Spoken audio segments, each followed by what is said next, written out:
Welcome back, everybody. So this video is going over the course of the last 3 days, today, yesterday, and the day before.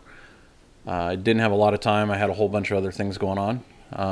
The start of this was 2 days ago, and this is right after I got back from visiting with Chris. Some of you might know him as the hippie pilot. He only lives about 30 minutes away, so I was able to stop in and visit his shop and see his build progress and exchange notes with him and admire how much cleaner all of his riveting looks and just how much cleaner his shop is. Provoked me to do a little cleaning, less the empty beer boxes in the background, but pay no mind to those. They'll be gone by the end of this video.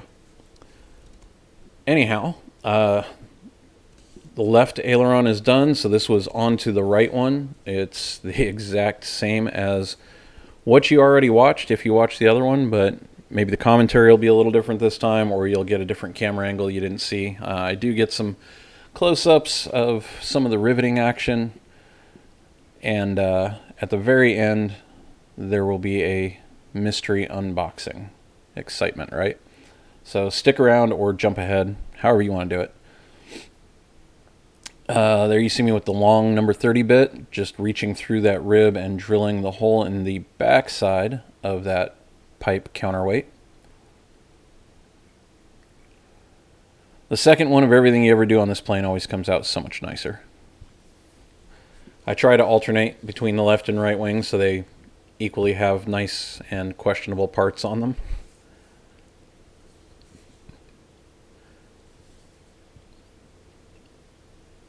So skipped some of the prep work. I assure you I cleaned and deburred all of the holes and everything on these parts. This is still from 2 days ago. I wanted to get all of that stuff prepped and ready so that I could scuff it and get it primed so that the next day I could start assembling stuff. It's funny to see how much that pipe is moving because of the vibration of the grinder there. But yeah, you saw me with the close quarters dimpling tool over there, finishing up the ones in the trailing edge, and then using the 3M wheel to clean up all of the edges. So now this is yesterday. Had to go into the office, so this was after I got back home. I just wanted to get this thing to the point where it was assembled and ready to start riveting.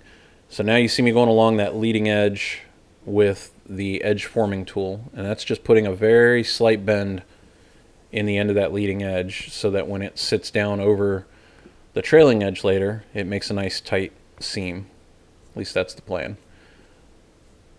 Now I'm taking the edge finishing tool and my block sander and was just going around and cleaning up the edges on that thing and just rounding off the corners so they weren't so sharp. Regrettably, I didn't get the corners as rounded as I probably should have on the other aileron, and it kind of bothers me, but this one looks nice. Did not forget to dimple the holes in the trailing edge skin before I needed to assemble it this time.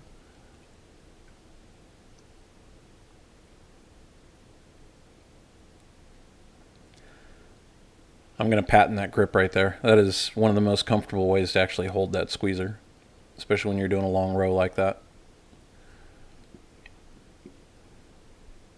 Back to the block sander, cleaning up the rest of the edges, getting rid of the little nibs from where these were stamp cut from other sheets of aluminum.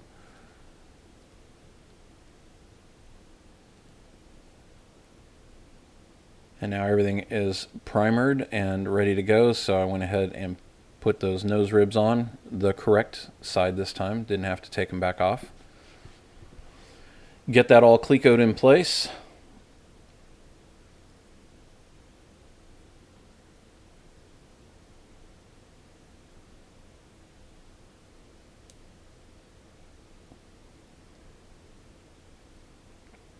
And then you get the spar set in there so that you can rivet those nose ribs onto the spar. And right about here I realized that the squeezer is not setting the rivets properly again, which is frustrating. I did have after I bled it a few days ago, I had that little end plug work its way part way out and spill a bunch of fluid on the ground. So wasn't surprised. It obviously had let air in when it let the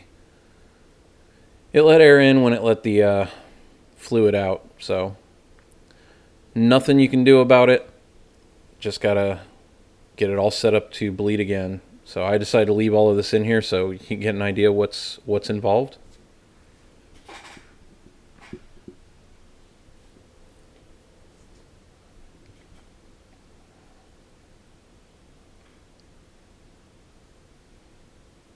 And that's it. Just push the fluid through until you don't see any more bubbles and close off the bleeder port just like you do a set of brakes.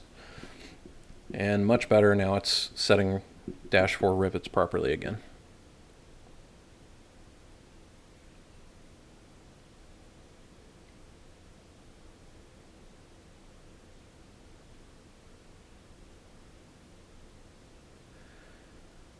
All right, time to set up the little makeshift stand again. Again, this was all last night, just getting this thing ready and prepped so that sometime today I would be able to finish this thing. Which is exactly what happened when I got done with work today.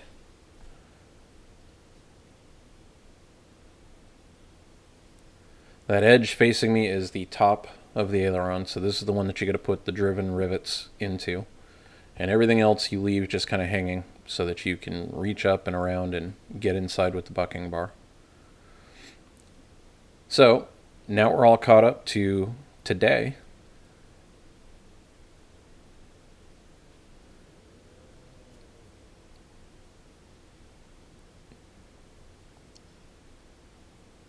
And here you go. Here's a close-up on the outboard side of the aileron.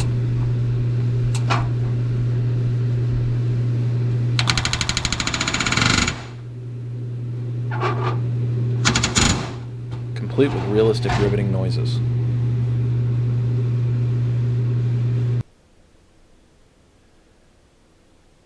Once I work my way down the line, I'll reposition the camera for the last few rivets, and I'll slow it down again so you can see the last few getting set. You actually get a slightly better angle.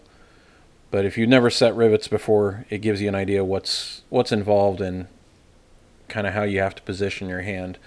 Most people, myself included, from what I understand, we tend to put our fingers, our forefinger and our thumb between the piece you're riveting and the bucking bar so you can feel the bucking bar get closer to the skin, and it kind of gives you a feel for, one, is it straight, and two, have you set the rivet enough?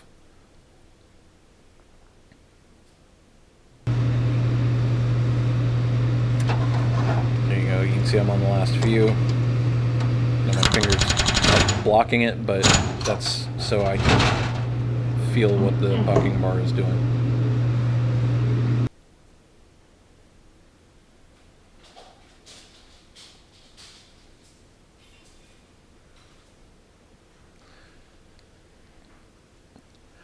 Oh yeah, you might have seen that I had to use the screwdriver instead of the drill to pull those screws out that were holding it to that stand. Pro tip, if you decide to do this method, when you put the screws in without the trailing edge on, make sure they go straight or at an angle that is easily accessible once the skin is in the way.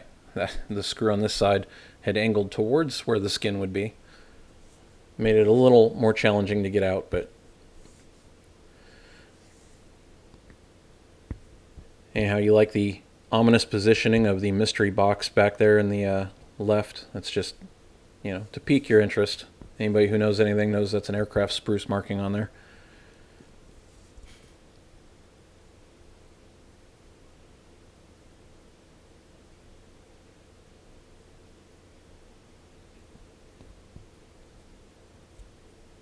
So still following the order of operation, I'm finishing up all of the rivets on the top side.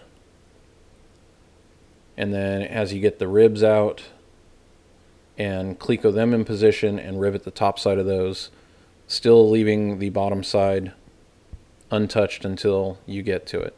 I did choose to cleco it all together, top and bottom, as well as a few clecos in that leading edge, just to help hold everything in the right position, because it was wanting to pull itself apart and not line up right. That made life a lot easier.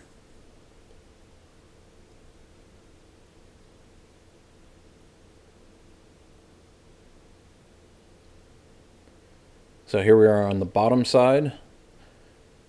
Remember, those bottom holes are going to be for CS4-4 flush pulled rivets. That's why you see the copper clecos in there holding them. And now I'm going through and adding the same rivets to the counterweight. Checking the trailing edge, making sure it's staying straight. All that stuff stacked up there is just for weight. The plans tell you to stack weight on top of it while you're doing this. I think that's their attempt to make sure the trailing edge stays perfectly straight while you rivet it together. But I'm pretty sure no amount of weight, for the most part, if the holes are crooked, is going to help you. It's going to do what it's going to do.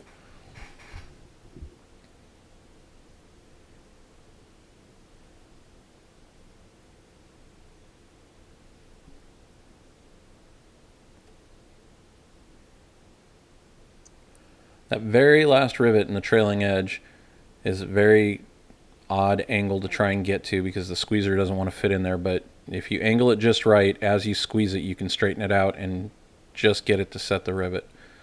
Definitely not something I would have been comfortable trying back on the empennage, but I feel a lot better about it now.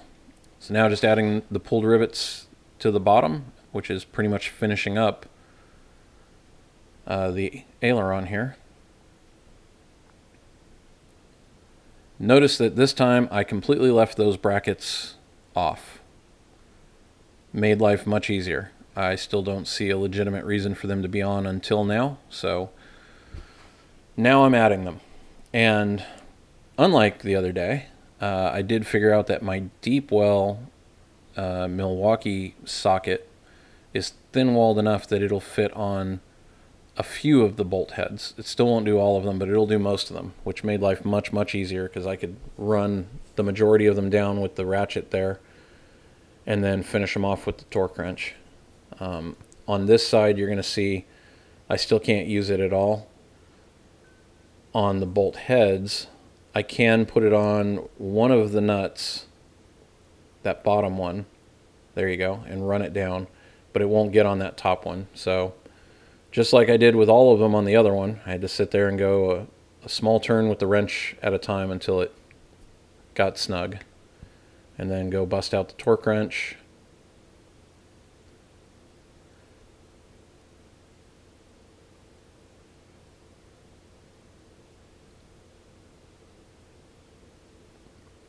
Everything's torqued, and now it's getting torque seal. And there you go. All finished. Mystery unboxing.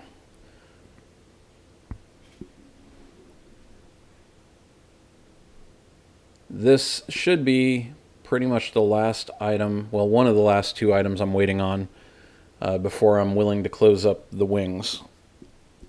So that is my pitot-static tubing kit.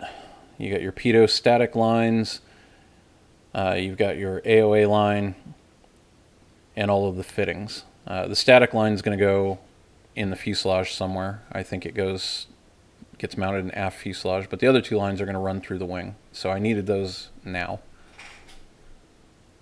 There's some fittings. It came with some snap bushings, some caps. There's the static ports it came with. Really nice machined pieces, at least. I hope so for what I paid for this kit. There you go. There's some push-pull elbows, some T's. So this entire kit from Aircraft Spruce, unfortunately, is $150, thereabouts. I think that's 3 times more than it probably should be for what it actually is, but it's aircraft parts, and you gotta get what you gotta get. So came with some instructions. So that'll be in an upcoming video. Anyhow, I hope you enjoyed it, and I will see you all in the next one.